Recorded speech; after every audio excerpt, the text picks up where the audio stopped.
สักวันเมื่อหอดยามเข้าในนาเขียวงามอุ้มทุ่มป่ามันต้นให้สาลีเขียวอุ้มทั่วโนนภูให้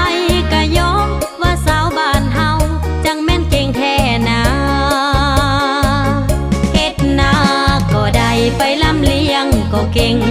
สาวเสียงควงจิตใจพอใสดังน้ำยวนความลิ้นไหล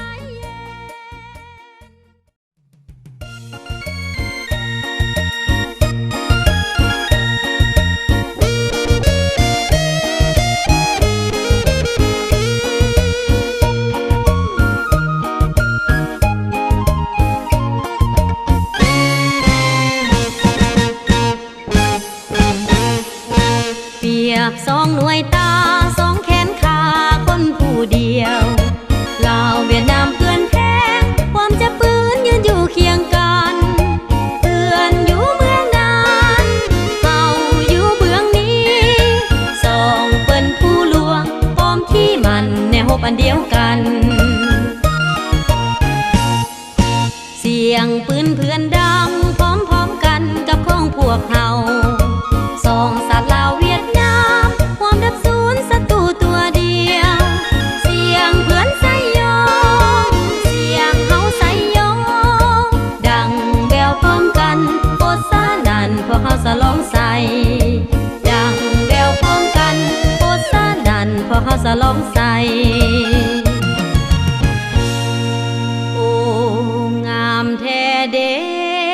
สายใจลาวเวียดนาม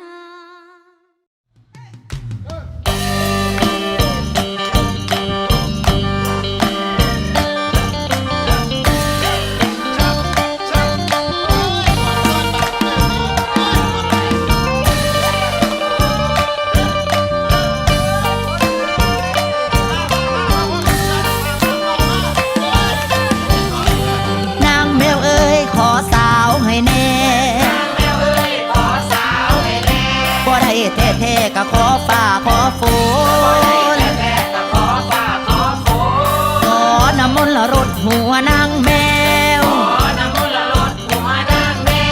ห้องแงวๆแอวขอนำจากฟ้าบอกเพิ่นว่าแผ่นดินอีสานแหล่งมานานละเศร้าบ้านเดือดร้อนดินอ่อนๆระแหงแยกแตกเกิด